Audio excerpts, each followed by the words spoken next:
Ce sont les victimes oubliées de novembre 2015, les 11 morts et 42 blessés de l'accident ferroviaire d'Egversheim en Alsace qui s'est produit le 14 novembre 2015 au lendemain des attentats de Paris et de Saint-Denis. C'était donc il y a 10 ans. Un TGV qui faisait des essais sur une ligne non exploitée de la SNCF dans l'est du pays a déraillé au niveau d'un pont. Cet accident mortel, le premier depuis la mise en circulation des TGV il y a 35 ans, a cependant été peu médiatisé malgré sa gravité dans l'ombre des attentats du 13 novembre. Pendant les investigations, des experts ont conclu à une erreur humaine, notamment un excès de vitesse et un freinage tardif du train. L'an dernier, au procès, s'est ouvert devant le tribunal correctionnel de Paris. 89 personnes se sont constituées partie civile. Sur le banc des prévenus, la SNCF, la société qui gérait les essais, mais aussi 3 personnes physiques, dont le conducteur du train, ont dû répondre d'homicide et de blessures involontaires.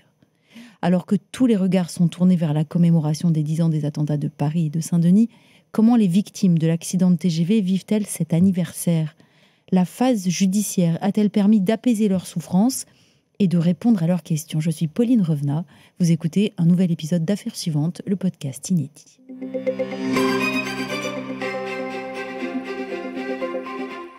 Elisa Fernandez, bonjour. Bonjour. Vous êtes journaliste police-justice à bfmtv.com. Maître Sophie Sarr, bonjour. Bonjour. Vous êtes avocate au barreau de Paris et vous avez notamment représenté des parties civiles au procès dont on parlait qui s'est tenu l'année dernière. Merci d'être avec nous. Dans un instant, nous reviendrons avec vous sur cet accident et ce que marque ce 10e anniversaire pour les victimes et leurs familles. Mais tout d'abord, un rappel des faits avec vous, Elisa. Le 14 novembre 2015, alors que la France est endeuillée après les attentats qui ont fait 130 morts à Paris et à Saint-Denis la veille, un train déraille en Alsace. Et ce train qui avance en direction de Strasbourg est une ligne à grande vitesse, pas encore exploitée par la SNCF. Elle faisait l'objet d'essais et il était prévu qu'elle soit mise en service quelques mois plus tard, donc au printemps 2016. Et il est très exactement 15h04 lorsque le TGV déraille ce 14 novembre 2015, alors qu'il passe sur un pont qui enjambe le canal de la Marne au Rhin en Alsace. Le train va se coucher, basculer sur le côté et ses rames se détachent les unes des autres. Certaines tombent dans le canal. Les secours interviennent, ils parviennent à sauver certains passagers. D'autres vont au contraire mourir dans l'accident malgré la prise en charge rapide des secours. Et on comptera finalement 11 morts et 42 blessés. Suite à ça, le parquet de Paris va se saisir des investigations pour homicide et blessures involontaires. Et c'est notamment son pôle dédié aux accidents collectifs qui va être missionné. Évidemment, ce que les enquêteurs cherchent alors à comprendre, c'est la raison pour laquelle ce train a déraillé. Et d'emblée, il y a une donnée qui interroge, c'est la vitesse à laquelle le TGV circulait ce jour-là. Dans les heures qui suivent l'accident, le conducteur, qui s'en est pour sa part sorti avec des blessures assez légères, assure aux enquêteurs qu'il a bien respecté la vitesse imposée de 176 km/h. Pourtant, les rapports d'expertise qui vont être établis juste après vont préciser qu'à 15h03, donc juste avant que le train déraille, il monte à 356 km/h et qu'au moment où il déraille, il circulait à 243 km/h. Et puis, il y a aussi la question du freinage. Est-ce qu'il est intervenu trop tard ? Est-ce que le système fonctionnait bien ? Des experts vont là aussi se pencher sur ce point et leurs conclusions sont claires. Aucune anomalie n'est détectée sur le TGV. Donc, il s'agirait bien d'une erreur humaine. Et c'est le freinage qui a été, selon les experts, trop tardif et qui n'a donc pas permis de respecter la vitesse préconisée à l'endroit où l'accident s'est produit. En somme, c'est une conjonction de plusieurs éléments qui auraient mené au déraillement puis au basculement du TGV. Alors, l'autre gros point d'interrogation, c'est le nombre de personnes présentes à bord de ce train. Oui, parce qu'on l'a dit, il s'agissait d'une rame d'essai, d'un train qui ne devait être mis en service qu'au printemps 2016. Donc à l'intérieur, on avait 49 techniciens qui figuraient parmi les passagers. Jusqu'ici, rien d'étonnant. Par contre, on apprend assez rapidement dans l'enquête que d'autres personnes, dont des enfants, étaient également à bord du train, dans les rames. Et cet élément indique tout simplement que des invités qui n'étaient pas censés se trouver dans le train étaient aussi à bord. Alors, Maître Sophie Sarr, lors du procès qui s'est ouvert l'an dernier, vous avez représenté la famille de Fanny Marie, l'une des 11 personnes décédées dans l'accident. Elle avait 25 ans et elle faisait justement partie de ces invités ? Absolument. Fanny Marie était la benjamine des victimes.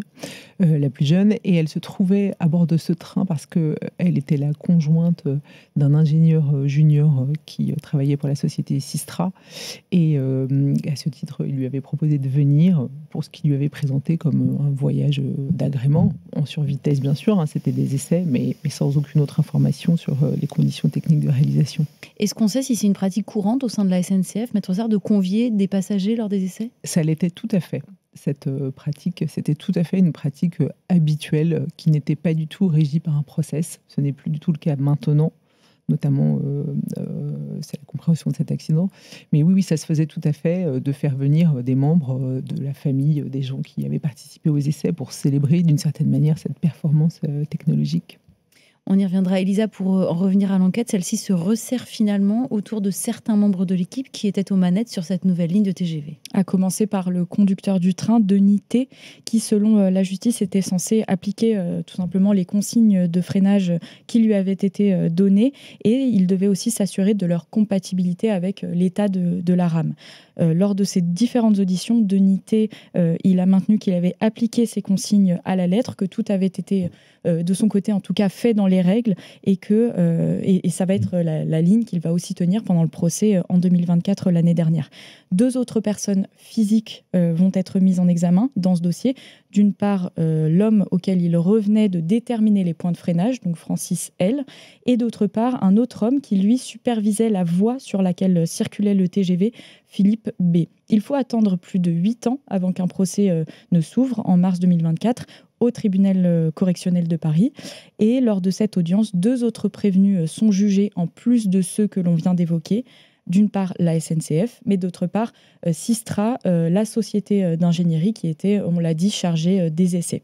Ces 2 personnes morales devaient, lors du procès, répondre de l'organisation et de l'encadrement des tests, notamment au niveau sécuritaire. Alors, Maître Sophie Sarr, comment comprendre que ce procès se soit ouvert seulement en 2024, presque 9 ans plus tard?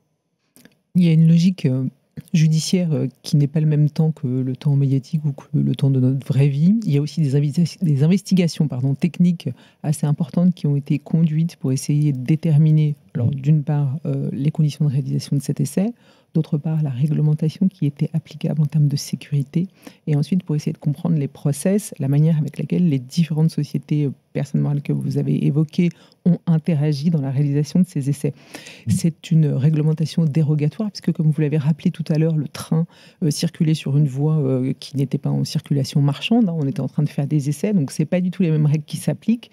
Et puis bien sûr, il a fallu auditer aussi bien tous les participants aux essais, les entendre dans le cadre de commissions régatoires, et puis faire l'analyse technique aussi bien du matériel que toutes les conditions de circulation. Donc une expertise très technique dans ces travaux, mais très claire dans ses conclusions sur la manière avec laquelle la technique de freinage, la décision de freinage n'avait pas du tout été au point. Voilà pourquoi on explique ça. Ensuite, comme il y a beaucoup de participants et de parties, ça fait qu'il y a tout un temps pour que les parties civiles soient entendues, produisent. Ensuite, tout un temps pour que les sociétés, personnes morales et les autres prévenus, personnes physiques, puissent faire valoir leurs observations. En réalité, les investigations au début ont été assez rapides parce qu'il y a eu une très forte mobilisation des services de gendarmerie et des juges d'instruction. Et puis après, ça prend son temps, le temps que ça se décante aussi pour qu'on puisse poser les bases d'un procès qui se passe correctement et que chacun puisse avoir sa place. Finalement, Elisa, ce que ce procès met en lumière, c'est qu'il y a eu un amas de facteurs qui ont conduit à cet accident. Oui, notamment un manque de communication, de coordination, et puis aussi une équipe pas forcément préparée à de tels essais, en tout cas qui n'a pas su réagir correctement au moment du freinage. Donc tous les prévenus, forcément pendant le procès, vont être entendus. Ils vont plus ou moins se renvoyer la balle quant à la responsabilité de l'accident. Et après environ 3 mois d'audience, le jugement est mis en délibéré. Au mois d'octobre 2024, la sentence tombe pour les prévenus. La SNCF est condamnée à une amende de 400 000 €. Sistra à une amende de 225 000 €. Pour le conducteur de train, Denis T, il a pour sa part écopé de 7 mois de prison avec sursis. Francis L., l'agent qui était chargé des points de freinage, a été condamné à 15 mois de réclusion, également avec sursis. Et enfin, Philippe B., l'agent qui devait signaler les particularités de la voie, a pour sa part été relaxé. Merci beaucoup Elisa pour ce récit. Alors maître Sophie Sarr, je rappelle que vous représentez la famille de Fanny Marie, l'une des victimes décédées lors de l'accident. Ça fait donc 10 ans cette semaine que l'accident est survenu. Comment vos clients appréhendent-ils cette date mémorielle? J'ai pas envie de dire une date anniversaire. Avec énormément, évidemment, de chagrin. Le chagrin ne se tarit pas, même si la réponse judiciaire a été posée. C'est impossible quand on perd Saint-Benjamin, c'est impossible quand on perd dans ces conditions-là. Parce que les gendarmes qui sont intervenus au procès ont rappelé à quel point la scène d'arrivée leur avait évoqué des scènes de guerre. Hein. C'était vraiment dislocation de la machine, dislocation de la tôle et des corps. C'est ça la réalité de ce qui s'est passé. Ça, c'est quelque chose d'insurmontable dans le souvenir. Après, il y a un travail, la vie continue avec ce chagrin, bien sûr. Frustration, bien entendu, toujours quand une procédure judiciaire pose clairement le principe de la responsabilité, mais que c'est des sanctions qui sont corrélées à des infractions involontaires. Voilà, ça c'est dur. Cela étant, le procès a eu, à mon avis, un mérite, c'est que les gens ont pu partager leur souffrance. Le procès, c'est pas toujours un événement cathartique, loin s'en faut, mais là, en l'occurrence, il y a eu de l'émotion au partage entre familles. Ça, c'était quelque chose de très fort qui, je pense, a touché tout le monde. Et on l'a dit, cet accident est survenu au lendemain des attentats de Paris et de Saint-Denis qui ont, pour leur part, été largement médiatisés. Comment est-ce que vos clients et peut-être les autres parties civiles aussi ont pu vivre cette superposition d'événements? Est-ce qu'il y a eu peut-être le sentiment d'avoir été finalement des victimes oubliées? Pas tant que ça, parce que c'était un petit peu le cadet de leurs soucis. Eux, ce qui leur importait, c'est que la vérité soit dite. Ce qui leur importait, ce qui les préoccupait, c'est que les personnes morales, si elles devaient être mises en cause, soient mises en cause et qu'on tire les leçons de tout ça. La grande leçon de ce procès aussi, c'est que personne parmi les gens qui organisaient les essais ne pensait que le train pouvait dérailler. C'est aussi pour ça qu'on n'a pas été prudent. Parce qu'un TGV, ça ne déraille pas. Ça n'est pas possible. Donc eux, ça, la sous-médiatisation, c'est quelque chose dont ils n'ont pas particulièrement souffert, même si évidemment ça existe en effet. Après, ce qui est vrai, c'est dans le premier temps qui a suivi l'accident, tout le monde se posait la question de savoir si c'était pas aussi un attentat. Et que les investigations ont été très précautionneuses là-dessus pour éviter évidemment qu'il y ait d'ambiguïté à la sortie. Mais la sous-médiatisation, c'est bien sûr qu'ils l'ont vécu, mais ils relativisaient tout à fait par rapport à ce qui s'est passé. Ils étaient aussi très, très proches de ce qu'ils ont vécu, comme nous tous, au détour de ces attentats. Lors du procès, vos clients, on l'a bien compris, ils étaient en quête de réponse. Est-ce que vous avez le sentiment que les mises en cause ont reconnu leurs responsabilités et que vos clients ont eu des bribes de réponse? Le jugement qui a été posé par le tribunal correctionnel est sans aucune forme d'ambiguïté, qui dit très clairement, et ça c'est pas technique, que les essais ont été mal préparés et que les risques ont été sous-évalués. Toutes les personnes qui ont été mises en cause ont plaidé la relaxe, donc en ce sens, ils n'ont pas reconnu leur responsabilité. Et du reste, je l'ai un peu plaidé quand j'ai pris la parole pour la famille Marie, pour dire, est-ce qu'on pourrait pas, une fois de temps en temps, dire qu'en effet, on n'a pas travaillé correctement, et qu'en effet, ça a causé des dommages mortels pour des gens qui n'avaient rien à faire dans ce train, ou en tous les cas, certainement pas y trouver la fin de leur vie. Donc là-dessus, la réponse judiciaire, c'est forcément une réponse parcellaire. Après, la défense fait ce qu'elle veut, mais il est certain que ça a été difficile pour eux à entendre. Toute cette responsabilité pendant 3 mois d'audience, où on a vécu quotidiennement le partage de l'incompétence cumulative dans l'ensemble des prévenus. C'est tout le monde, c'est les organisations, c'est les gens, c'est l'équipe de conduite, c'est les cadres dans leur bureau. Tout le monde a mal travaillé en termes de sous-évaluation du risque. Mais les mots ont été posés de « j'ai mal travaillé, je n'ai pas fait correctement mon travail, il y a des failles ». Pour certains, mais pas de manière satisfaisante ni sans équivoque. Et ça, c'est vrai que c'était un peu difficile pour les parties. On avait l'impression qu'il y avait une disproportion entre la certitude qui se dégageait des audiences, qui était que clairement les essais n'avaient pas été correctement conduits, et puis le positionnement à l'audience qui était de minimiser, comme vous l'avez très justement dit, de se renvoyer la balle. Et ça, c'est une frustration à l'issue, en dépit de la réponse judiciaire qui était très claire. Est-ce que vous avez le sentiment qu'aujourd'hui, la SNCF et puis cette société, peut-être Sistra, elles ont finalement tiré des leçons de ce qui s'est passé? Moi, j'ai assisté les parties civiles, mais on a vécu tous ensemble un procès qui est un procès assez rare à vivre, même pour un avocat. On voit très bien que les sociétés personnes morales ont vécu aussi, en perdant des salariés, des événements dramatiques, hein, nécessairement. Ça touche tout le monde, il n'y a pas de sujet là-dessus.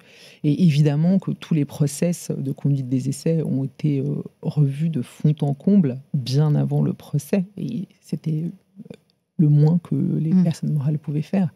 Donc, bien sûr qu'il y a des enseignements qui ont été tirés, bien sûr qu'il y a des progrès qui ont été faits, bien sûr. Ensuite, voilà, la mise en cause des personnes morales, c'est une amende. Et puis ensuite, la vie des affaires et la vie du rail continue aussi. Mais évidemment, il est essentiel qu'on garde tous à l'esprit qu'on ne peut pas commettre ce type de péché d'orgueil. En fait, on fait des essais pour des raisons de sécurité. Donc, on doit considérer tous les risques de sécurité.